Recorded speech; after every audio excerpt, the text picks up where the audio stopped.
Hello, welcome to the moot court hearing on the forensic investigation that was conducted as a result of the cyber incident. There was a series of attacks that targeted this year's Global Economic Summit.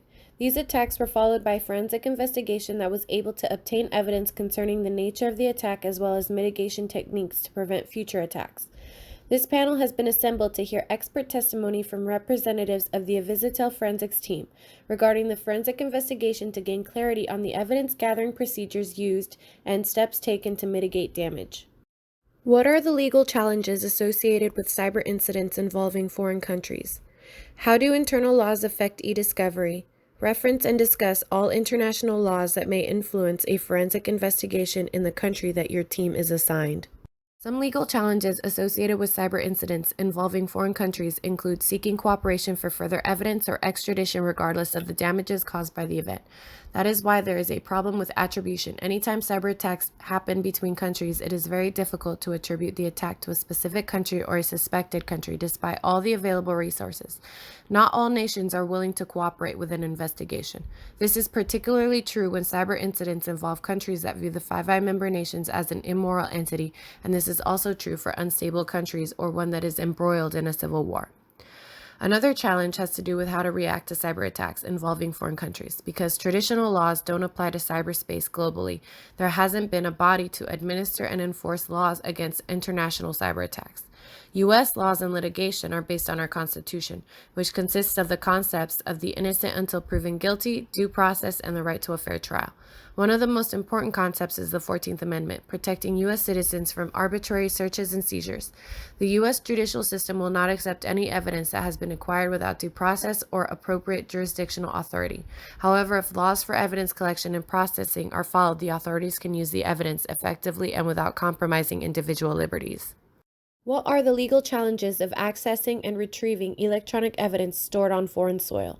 The legal challenges of accessing and retrieving electronic evidence stored on foreign soil include jurisdiction problem. This is one of the major problems facing forensics investigators when retrieving or accessing digital evidence from out of the country. Second, legality of evidence. As we know that digital evidence always comes under doubt, meaning that is it legal? So, legality of the digital evidence most of the time comes under challenge in the court of law. Third, chain of custody. In digital forensics, the concept of chain of custody is important. That is, who will be holding the evidence and who will be doing the analysis, and in this concept, the responsibilities also differentiate from level to level. Here, a document uses between the law enforcement agencies, which consist of the information regarding the client and law enforcement. Fourth, time factor. In cloud environment, the resources are distributed, so the nature of the cloud also affects the investigation process because investigators visit each suspected site, which will cause the delay in the acquisition process. Fifth, cost factor. If suspected resource is located outside the country, then the acquisition of digital evidence is costly process because investigator will have to travel out of the country to the target out of the country, which increase the cost of investigation.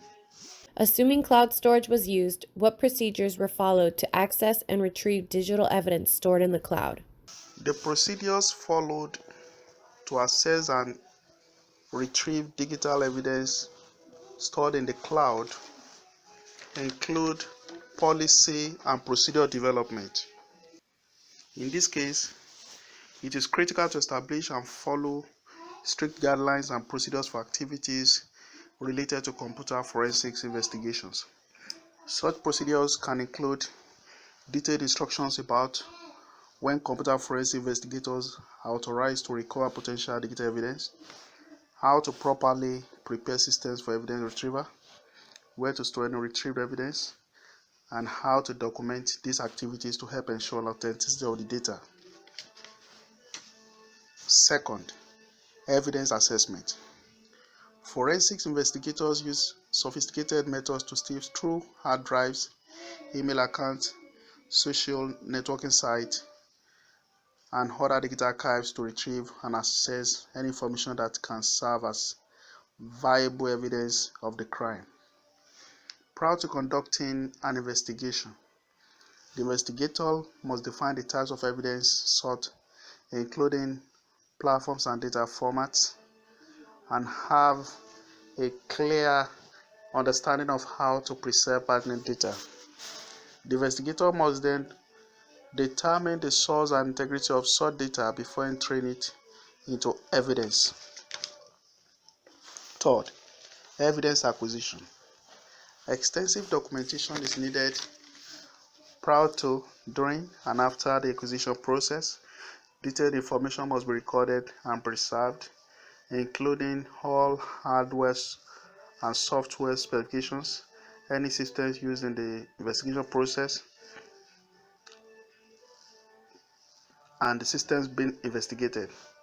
General guidelines for preserving evidence include the physical removal of storage devices, using control boot disks to retrieve sensitive data and ensure functionality, and taking appropriate steps to copy and transfer evidence to the investigator system. Acquiring evidence must be accomplished in a manner both deliberate and legal.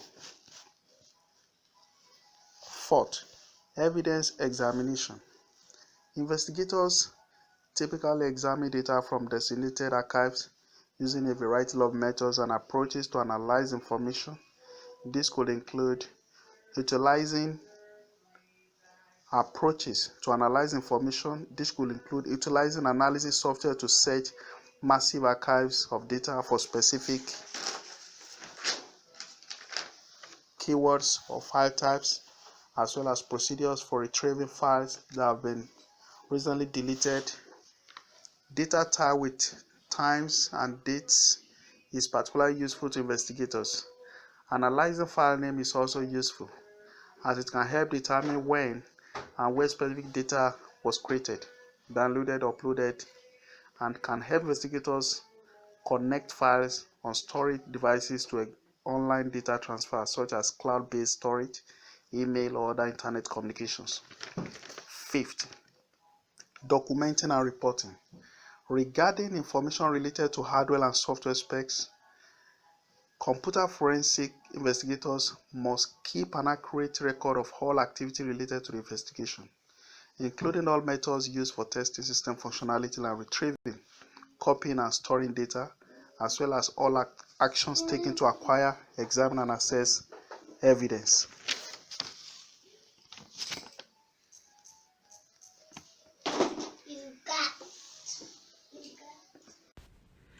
Specific to the country that your team was assigned, how did the international laws and jurisdiction influence the processes and procedures followed during the forensic investigation? Judicial paperwork greatly affected many countries' processes and procedures during forensic investigation, Canada included. The international and jurisdiction influence caused many countries to not subscribe to the required processes and procedures due to evidence convention. During the forensic investigation, some countries did subscribe to this investigation while others did not. Canada did not subscribe to this process due to highly tedious processes and procedures required by jurisdiction. The country's legal team is required to prepare a letter of convention and request, which must follow a specific directive format. If the format is not followed as directed, the process and paperwork will be greatly delayed. In addition to this process, paperwork must be submitted by the country's legal team, which would need to be approved by a jurisdiction judge, which may cause additional complications.